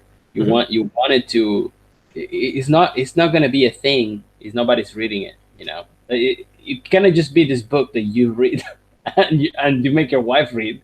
Yes. And yeah, that's not the point. And that's why, to me, the most actually, when I was making the crowdfunding, there was two happy thoughts I had. Was, hey, cool, I'm making some money so I can make it. But the coolest one, and not to sound like a communist, was, uh, this is so awesome. So many people are getting it, like more people than what I expected. Because That's not communist at all. no, because, like the whole fact that I don't want the money. Like, what I care is about the people. Yeah, no, like what I wanted really was, I just want to reach people, and to know that somebody's gonna be sitting for a while and just reading my story, and each page is not just one illustration, it's just a whole story, and it's gonna touch them more, like it's almost like they watch a little movie that I made. That's so cool. That's just the coolest thing. Yeah, it's a very edifying feeling. We can, even as individual creators, we don't have to sell as many copies to earn even more profit. That's one of the beauties of self-publishing. When you had to go through a publisher, there are a lot of people taking a cut of your money. So if I had to sell 10,000 copies to make the same amount of money that now I only have to sell 1,000 copies, and I still make the same amount of money. Of course, it's good to sell 10,000 copies, but that's usually because publishers have things like access into bookstores and that sort of thing. So yeah, obviously they can put their book, in places where you cannot. Yeah. We'll get there. There's people. Are you familiar with Peter Samiti? Oh yeah. Alterna, right? Yes, he's working on getting people's books into things like grocery stores again, and I think that's the way. Yeah, I already sent him a message. I might, later on, do something with Alterna for sure. I've been thinking about doing the same thing. Yeah. So let's get the word out. Everyone who's listening, tell Peter Samiti we're looking to talk to him. Yeah. I did, but he doesn't know me, so he just said, "Oh yeah, go through the website, check the no application thing." Peter wants. I want to be no, I don't think he knew who you were. It must have been an accident. But no, we're gonna fix this. We got to fix it. But no, that's fine. His reply was fine. He's always very friendly with everybody. So he was just like, "Oh yeah, check the website. Here's the link or whatever." Okay. All right. So at the end of the day, I just see this as one giant office, Twitter or whatever. However, we're all getting in touch with each other, and we just have to be able to know who each other is. And I want to work on this book, and then that artist gets together with this person, and then just more books. Everyone gets to read more excellent work. I love this idea. Yeah, and that's what I like also, the combination of Twitter plus YouTube. Because on Twitter you see the interaction, like the daily interactions of these people, and then if you want to know they should go on shows, and they should, like what we're doing now. Because if I listen to you and I see you as a person, like a real person, then you get a real fan. I'm not just, oh, I like your comic book. But if I know you, and I heard your stories, and and you seem like a real person, it's so much harder for me to forget about your book or whatever. I think that's the theme. Overall, what we're talking about with networking and everything is people need to know that creators exist, and not forget that they exist. So that doesn't mean, like, I wouldn't like the idea of doing a daily show where everyone's always listening and I don't have any time to think or be creative. Personally, that doesn't attract me. Yeah. But it's also good for people to remember that we're out here doing the best we can to make great books. So you and I, people like ourselves, we have to find a good balance. I don't think a daily show is right for me, but no. doing things like this is an excellent way. And also doing, I don't know, tutorial videos or just turning on the camera while we're painting and letting people watch what we do. Stuff Yeah, like that. exactly. That last idea, I like it a lot, and we could do that, somehow. Create an online space, maybe on YouTube, where Yeah. people are actually working on their projects. And normally, if you're painting a comic book, I think it's okay to show a few pages. It's not a you can show them how you make them. Maybe don't spoil the whole thing, Yeah. but it could be an interesting environment where, hey, you want to know what I'm doing, you want to talk to me. I'm online a couple hours, 4 times a week doing my comic, and Yes. I'll check the chat. And so you don't so you also have some, so like, at least the um, uh, a simulation of social interaction. And you're just not in your room alone, which is not very healthy either. No, there's times when it's good to focus, but Hmm. also it's good. I see it as a waste of like a wasted opportunity. If I'm at my desk anyway painting, I Yeah. may as well show people. But also the challenge for me is having interesting things to talk about. So maybe it's good to have multiple people talking. That invite maybe 2 or 3 people to come and talk and draw together. Yeah, Uh, sometimes I guess you can just invite a guy that is not even drawing at all. Not even, yeah. You Yeah, maybe talk, I'll draw.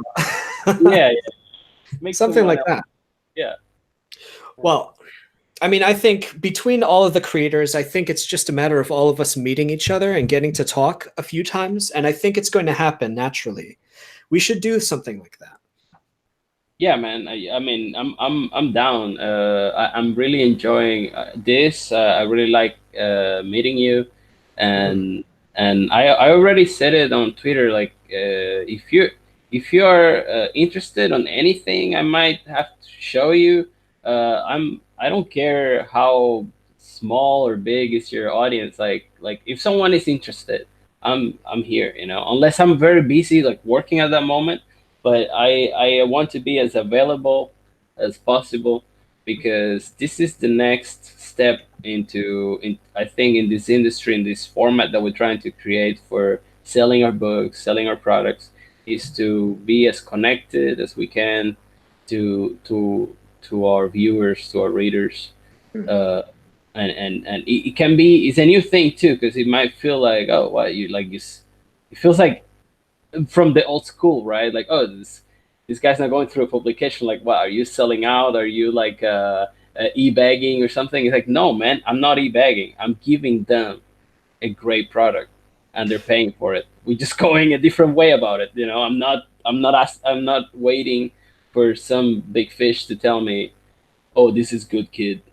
Here's your money. Like, no. No, because then you're beneath them almost. And I don't mean that in a nasty way, but if you're asking for someone's favor, it's like working for a publisher again. But instead, you should have peers. Mm-hmm. Yeah, Mm-hmm. other people who are doing exactly the same thing as you. Some of us have bigger numbers than the others, but at the end of the day, what we do is we create books, let's say in this case, a product that someone wants to read and enjoy. And if they get a book that they like and they pay for it, then that's a good exchange. And let's do it again. If you like this book, read my next book. Yeah, that's right. Yeah, that's the challenge, right? Is each one that comes out should be good, because that's what keeps you in the game. If you mess up, it's gonna be harder later. You That know. is true because it's not enough. And I've always said, like, be careful when you're networking out there. And this would be, I'm just talking to myself in the universe right now, but like, it's good for people to know your name and it's good for you to put a book out there, but it has to be a good book because if they pay attention to your name and then they read a bad book from you, that means, oh, that's the guy who made that bad book. Yeah, That's what they're yeah. going to think when they hear your name. That's the your responsibility. Like, this is all great. You have all these tools available to you in this new era. We have crowdfunding and all the sky's the limit. Now it's your responsibility to do everything you can to make your product good, because Yes. that's gonna be the downside. Oh, I'm my own boss. Yeah, but if you fail, there's nobody else you can put the blame on. This is your fault. So yeah, that's the downside. Which is not a downside. It's just you gotta do your work. You got to bring it. Yeah, That's what I bring say. it. That's right. But yeah, it's going to be an interesting year. A lot of your book is coming out this year, right? Next year. Next year. Yeah. 2020. Yeah, because I I what I showed, it was all concept art and page uh, kind of tests. So I Okay. was just showing, okay, this is a few scenes that there are in the story, um, but I just all the time and the money I had, I spent it doing that. Just showing you, hey, this is the world. Like, this is as cool as I can make it. But my also the way I paint and do comics, since I've never made a comic before, is so my own. I don't have like a way to do it. I just draw and paint it over the ink and do all kinds of crazy stuff that Hmm. I enjoy, because I before I tried to do the comic way, like okay, they do this first and that first, and I hated it. Like it didn't look anything like the way it looks now, which I am proud of. I can say, hey, I like the way my book looks, and it took me a long time. I started doing my style, and then I said, oh, I want to do a comic book, and then I went like I did a whole, I don't know how many months, like almost half a year, practicing and finding new styles that I could use, and I did like 20, 30 pages of like different styles, and in the end I ended up right at the beginning. It was just my style the whole Mhm. time. It's just do what comes out naturally, and it might be clunky and weird, but that's the one people like, and that's the one it's gonna come easy. So do that one, and that's it's a blessing, man, because knowing that people react to what just comes out of you naturally, it's so it's not effortless, because all of this, obviously, it takes work, Yeah. I don't have to try being someone else. Like, I don't have to try be like a cool artist. I just do whatever I don't know what I do. I think subconsciously audiences can always tell when a creator's enjoying what they do. Hmm. So what you just said really speaks to me, and we can tell. I think I can tell, especially with your work. It's just you're having so much fun making it, so it's so much Thank you. fun to watch. I mean, like, is the energy there? Because I even have fun looking at it. And normally, when I look at my client work, I don't have fun at all. I'm like, oh, just count, I'll just delete that. But with my book, I'm cool. I like it. I love it. I can't wait to see it done. See it all done so I can read it myself.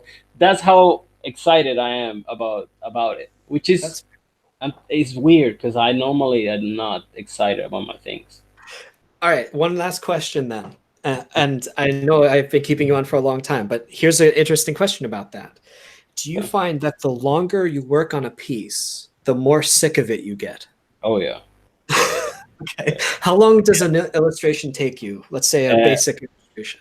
okay, so a good illustration for me, it should take me 4 days maximum. Okay. And that means that I nailed it from the first day, the whole sketch was working, and the rest I just spent it coloring and having fun, and in the end I left it half done, and it looks great. That's a good illustration for me. A bad illustration for me takes me maybe 2 weeks, and it's Okay. because I did maybe 2 hours a day, and the rest I spend it procrastinating because I hated the thing so much. And oh, tomorrow I'll do that leg there, because it's just painful. So Wow. the 4th day one, it might look a bit messy and like, oh, it's a bit loose and not as tidy, all fancy, but when I post it, I see the difference in the numbers. Like, people react to it as in, oh, this is fun, and something that I might have spent like 3 times the time, uh, but I wasn't into it. Um, it Yeah. chose to. It chose to. Yeah. I found that with comic art also. I enjoy doing comic art because the longer I work on a piece, the more it's sort of like a meal that tastes really good, but then you have to keep eating it. Yeah. And it can taste really good, but a comic piece it maybe takes a few hours for a panel, and you have Mhm. to make a lot of very quick decisions. I Mhm. have to do this illustration and it has to be done, and you can't spend too much time on one panel or else the whole book's going to take forever to finish. And also with comics, people, maybe American comics more so, with I grew up with manga, and manga is designed to be read really fast. Really fast. So Yeah. the longer you spend on a single panel, it's almost like you're wasting your time because the reader is not expected to look at this panel for very long. Yeah. Yeah, that's something I'm learning right now, because you obviously have lots of experience with how a reader, um, and you're also a comic fan. I grew up with I guess you would say European comics. Yeah. Manga came later, and Moebius was like a big inspiration, and also lots of, yeah, very early I read a lot of comics from Heavy Metal magazine. Oh Heavy man, I'm Metal magazine. jealous. Yeah, yeah, yeah. I was mind blown and feeling weird everywhere, because I'm like, what's going on here? Yeah. All this violence and naked women. Um, but yeah, yeah. I guess I was exposed to a bunch of adult content very early, and it made me weird in my choices when, like, the stuff I like, Um, it, American comics, I didn't have access to them. So uh, later I saw some Spider-Man, some Batman that I liked. I saw a book, a Batman book that it was done kind of traditionally. It looked painted and airbrushy, and it wasn't a, like, this comic books that I hate. Like, it's just cell shaded, and the drawings are amazing, but I just don't like how how the traditional American comics are the finishing on these comics is too clean sometimes. Okay. So there's a lot of energy on the ink and on the drawing, but there's not as much energy on the coloring. Do you And do you think that's because they have different artists doing each of those jobs? I guess because someone that can draw that way so well, let's say, right? Like, it's a fantastic ink page, and then there is such a lack of connection between the ink and the color, because I guess the colorist was just some underpaid guy, or he just, it's just a job. He didn't care. It's like, oh, let me color this thing that this guy spent so long inking. Or maybe the other way around. Maybe, like, the inker was crap and the colorist was trying to save the piece. Um, I guess it's I don't know. I'm not as involved, so I don't know. I haven't read as many, but the experience I have with in general with American comics is that, yeah, some books just don't. They look and feel like something that you just read and throw away. Like, you're not gonna read it again. Uh, Interesting. and the experience I have with European comics, you normally have a nice hardcover. The size is bigger. Um, each panel, okay, maybe the rhythm, the flow of the comic is a bit slower. Each panel, there's more. I don't know. It's more personal. It's like, oh, this guy's putting everything Yeah. in this. And It probably, feels I don't know more if like the art. go ahead, go ahead. I'm sorry. It feels more like a piece of art that you keep. I It's not think so. disposable. I think so. And also, for example, people give a lot of grief to manga artists, because, oh, manga looks all the same. People that don't know, right? Yeah. And yeah, there's a lot of manga that looks the same, especially when you go to anime. Like, the whole animation, some series that just look insane. Like, okay, this is like a robot made this. Like, where's the art here? It's very But that's, mainstream. They have yeah, mainstream there. but that's the bad ones. Yeah. But And yeah, this is a boomer reference, like Akira. Akira's the best. What are you talking about? Akira is the best. Like Akira, this haven't they haven't done anything close, even close to it. Even the way they animated it, how many Yes. frames they put per second. Forget about it. Forget about it. Like just Yeah. not even close. But Those artists hurt themselves. You could mhm, tell. yeah, and there They was all passion. developed smoking problems and drinking problems. For sure. That's what I'm developing right now. Oh, geez.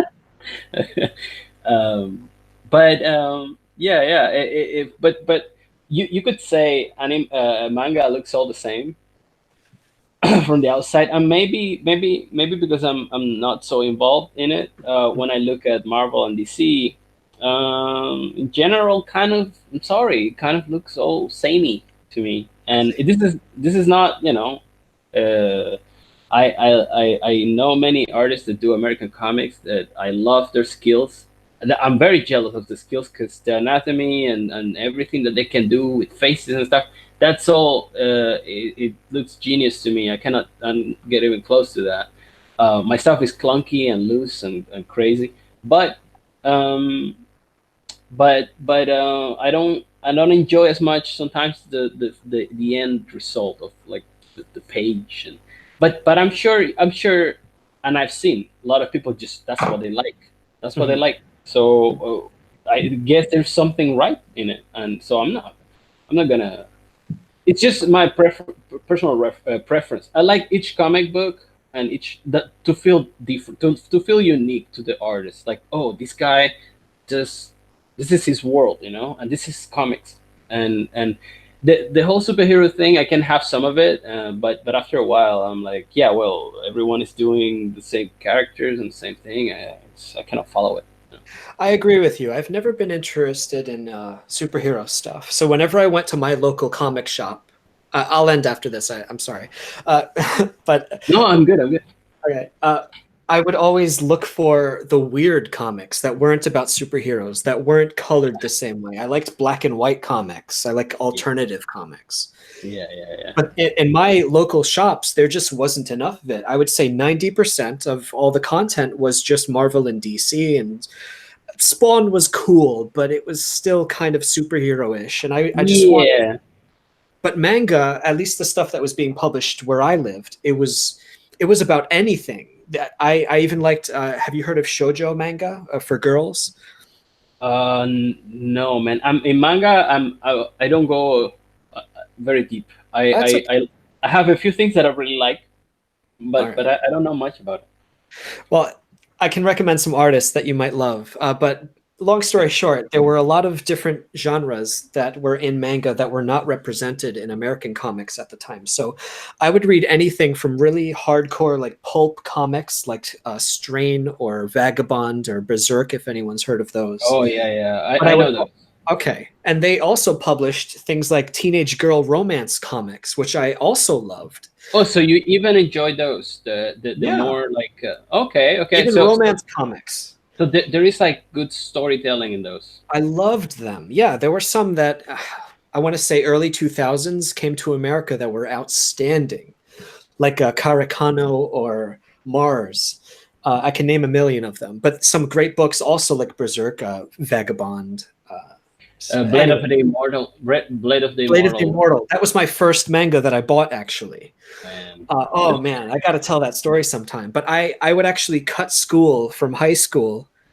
Well, no, I didn't tell anybody. I would get on a bus to go to New York City to a comic book shop in New York City by myself. I was 15, and I went to buy the trade paperbacks of Blade of the Immortal because oh, it so was you so, really got into it, huh? You I really got skipped into that. school, but that's how I knew this is what I have to do for a job. Even if I can't make money at it, a lot of money, this is my thing. I have to make this work somehow. So that's how I knew. That's Um, cool. Oh my goodness. Yeah, we'll have to talk about manga and inspiration sometime. I never had in America, we never had much access to do they call it bande dessinée? BD? French comics, European Oh yeah, comics. yeah. So French. Mobius, I only discovered Mobius a few years ago, but I love his stuff. Um, Yeah. I wish I I grew up with also it. I also had access to it like a bit later, but and come on, what's up with these French publications? They would just sell it in French all over the world. Come on, what's the English versions? Like sometimes I would just buy it, man. It's expensive books. I didn't have money because I was a student, and I couldn't read them. I'll be just looking at the images because they look amazing, but they're all in French. That happened with me in Japanese. Yeah, I would go to the Japanese store, and just look at their manga and open the books if I could. They were sealed shut, but I would look at the covers and try to open the books from the top. That's, Yeah, oh, this has cool art. I need to learn this. yeah. I would also do that. I would skip school sometimes and go to this place called FNAC. It's a store in Europe that it's a chain, and they sell everything from video games, comic books, gadgets, cameras, everything. And they had some crazy comic book section, and they allow you to read it. So I would just spend all day there, just sit down. Not you don't have even to get a coffee. Just go there and read it. Oh, Pretty same, cool. same. As soon as I got my driver's license, that's what I did all the time with my free time. I would go to my local bookstore, get a coffee and a stack of manga, and I would spend the whole day there Yeah, because I yeah. couldn't afford books. I still can't. They're, But they're expensive. They're expensive, and I feel bad with my own book. I feel it's expensive, especially when you put shipping on it. It's like wow, there's a lot of you really won't need to want it. well, if you are looking for distribution, let's say in America, maybe there are people like Peter Samiti that would do fulfillment for you if you get in touch with him. Maybe that can help. Even if it's not his format, even if it's not his paperback, what is it, a Newsprint. newspaper, newsprint? Yeah. Yeah, I'm sure there's a million people. If everyone just Uh, asks around, there has to yeah. be. No, I'm in touch with a few companies that Okay, I good. can I can send separately and in bulk. For example, UK, Canada, and the US, they're probably gonna be in bulk, and Okay. then those companies will send it to everyone's home, and then the rest of the countries, those are gonna be the pain in the ass because then you have countries that they have 10 guys, five, 3 guys, and all over the world, Yeah. and yeah, that's gonna be the tricky one. But hey, it's all good. It's awesome. Well, even I want to also see your book in comic book shops. So if anyone knows, I know Brad is listening. Brad Ashworth, he owns or runs a comic book True. shop. Yeah. We are talking the other day. I Very think good. yesterday. So he's got to order some of your books and put them on his shelves because your books definitely belong there, front Oh, and center. I'll give him just I'll send him just from the shipping, and There you go. yeah, for You gotta, sure. yeah, we have to have these books in stores too. I don't want just internet stuff. I want people to see our stuff. Yeah, I have a plan here for Indonesia later with the rest of the whatever stock I have. Uh, I have a few contacts for shops, but in the Indonesian market, let's be honest, it's not going to flourish. It's not like they're all gonna buy my book because they all buy manga here, and the prices are way way way lower. They're not gonna buy my book. A few people will, but come on. I've been in Indonesia, and I know a lot of artists here. I think 5 people in Indonesia bought at Long Harbor. mhm. Everything else is America and all the West. So and Okay. Australia. Yeah. Well, at the very least, we know that your stuff, maybe because of the European influences, it's so fresh. And That's weird. That's weird. Yeah, you say that. but Uh, maybe it, that's it, my reading. Maybe I'm wrong. no, but I've gotten that feedback a lot. Like people feel a little like it's just a bit different, and that's so cool. And I think it's really just a result from me not being like a 20-year comic artist. I see. It's really just, hey, dude, it's fresh because I'm fresh because I'm just new here. I'm just figuring it out. So that's why it feels different. And I'm bringing a lot of my illustration background, like all Yes. all the tricks from concept art and stuff, that my techniques and stuff, because that's what I know, and so that's what I put in, and it makes it look different. That's cool. I like that. Well, the more I'm sure a million people have said this, but the more different, we use the word diversity, but this is actual diversity. All over the world, artists and creators are making all kinds of great books, and we all know each other. This is the way it should be. Indie Oh, this comics. is how it is, man. This is the new indie comics. I want it to be. I want it to last. So Well, I it's up hope. to us, right? And you're doing the right thing. You're putting effort into making it, helping it grow. And I'll do the same. I'll also going to start bringing people on and trying to, we all, make it grow. So if there is any fans, any consumers, anybody that wants it, they don't not just have comics, but they have material to look online, because nowadays everybody's always online to geek out, to say, hey, what is this guy saying? What his opinion on this? What? Let me ask him. Where is his book or whatever? Yeah. It's very new and personal. I love it. I hope that this, because in America at least, everyone's been saying comics is really suffering, but I see creators like us. We have a great chance now. But anyway, all I'm trying to say is let's keep it going. And everyone who's listening, I hope you all, I'm sure you already know who Alejandro is and you follow him, but maybe for homework, you should tell someone who doesn't know him to follow him and look at his books. Follow me, guys. Yeah, you guys already know who he is, so you have homework today. But also you have a YouTube channel that you're trying to build. It's your, what's the name? It's your full name? Yeah, it's Alejandro Mirabal, and the logo is just my avatar. The avatar. Okay. But if not, just go to my Twitter. It's at Mirabal Art altogether, and all the links and everything is there. Just talk to me. I'm always at night. I'm always on Twitter. So. Okay, so right now it's night for you. For us, it's daytime. It's morning. Yeah. Okay. You guys are making me. You guys are making me to. Just a zombie, because you make me go to bed later and wake up late as well. So, but it's fine. I'm sorry, dude. Hey, that's why am I living in the jungle? I gotta. That's what I get. I'm sure it's beautiful and inspirational there too. I have to visit sometime. I'll put that on my list. Well, you're invited if you ever come to Indonesia. I'm on the plane today. I'm going. I'll do it. All right. Yeah. I'll tell you what, when my books come out, maybe I can figure something out. But all right, so everyone listening, you have your homework. Spread the word about Alejandro. Sub to his channel and make sure you followed him on Twitter. And just put out the word that he and I and other maybe lesser known artists are out there. We're trying to get our names out there. So let's try to all network together. And if you know people who want people on their show, invite Alejandro. He's a great guy, as you can tell, and he wants to promote his stuff. He wants to talk to people. So let's get his name out there. Yeah, and thank you very much, George, for having me. You're being great, and really, you didn't have to. So of course. I'm grateful. It was such a pleasure. It's so much fun talking to you. I hope we do it again soon. Yeah, for sure. All right, so I'm going to end the stream here. I love you all guys for listening. Let's listen. I hope to see you next time. I'm just going to stop the broadcast and say bye to you. Thanks everyone again. I'll see you next time.